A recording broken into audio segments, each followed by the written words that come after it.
Fusiak. I'm rider number 17. I'll be riding a 1915 Harley Davidson J 3-speed and a Cannonball. Upgrading the bike slightly with newer version tires, upgraded rear brake, a front upgraded brake also. Stroked the motor 4 inches. Ford 6-to-1 pistons, 1929 connecting rods. I think it's going to be an exciting ride. I've never done coast to coast, especially on a 1915 Harley, so it should be very interesting. The only thing that might concern me is, a real good example is the weather today. When you get on a 15 Harley that's spewing oil out of the breather, the oil of the chain, and that's a lot of oil mist that comes out. I'm a pilot, so I'm concerned about Tornado Alley in September. And hopefully we don't run into any big hail. I think most people here in the East Coast don't understand what a grapefruit-sized hail does to you and hits you on the head. And they have that stuff out there. So I'm a little concerned about that. Hopefully the weather doesn't play a big factor.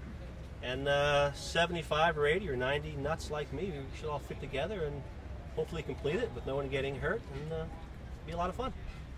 The bike you're looking at, we think, is a 13 or a 14 Flying Merkel. It's hard to decide what year it is. It's really in the numbers, and a lot of the numbers have gotten lost throughout history. Merkel went bankrupt basically in 1916.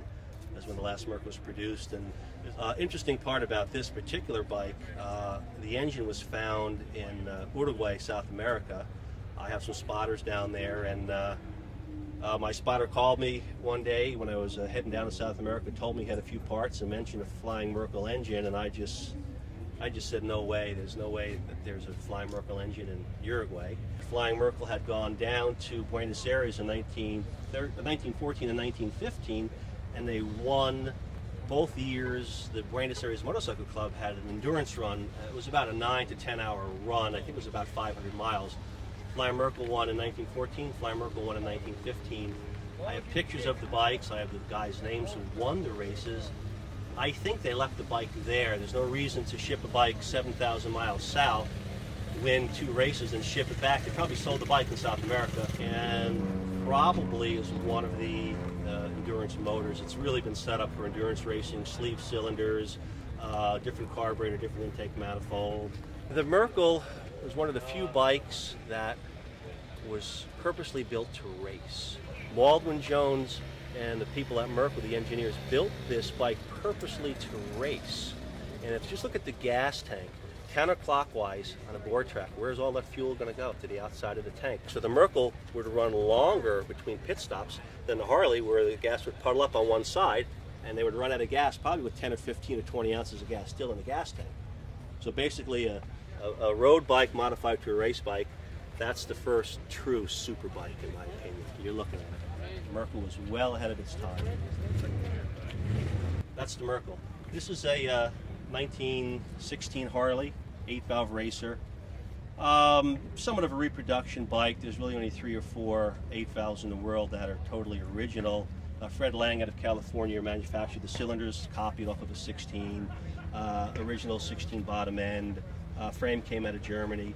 So basically, you've got a $600,000–700,000 bike, if it were original, that you could ride here. Most people wouldn't start up a $700,000 motorcycle. I think one went to Harley for $1.1 million. So this is one that's user-friendly, affordable. You can race it. It's a representation of what Harley did in 1916. Is what this particular bike is.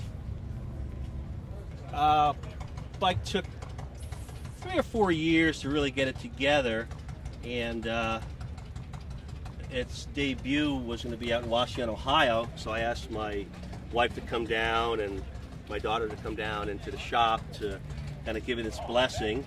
So I mixed up some pink paint and she put it on her hands, and then she got on the bike and she put the handprints on both sides like this and like that, and she said, "Daddy, I'm going to hold you up so you don't fall. You won't ever get hurt. I'll hold you up when you ride."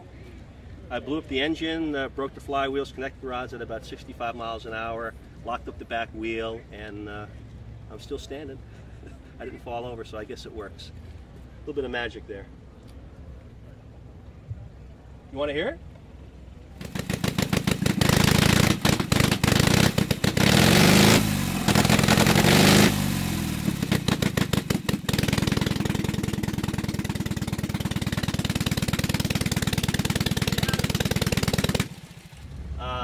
my bio, and I'm very serious about, I was a big fan of Patrick Swayze, and to find out that this healthy GQ guy who's a multi-millionaire comes back from the doctor and they tell him he's got pancreatic cancer and he's dead within 6 or 8 months. I don't think he was counting his money. I think he had his family with him, and he was probably counting his accomplishments in life.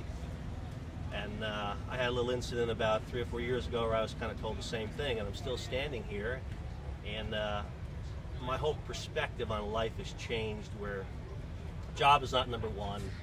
I think family and accomplishments in life are really what makes a person. And it's a life-changing experience when someone tells you something like that, and I'm still here, so that's why I want to do the Cannonball.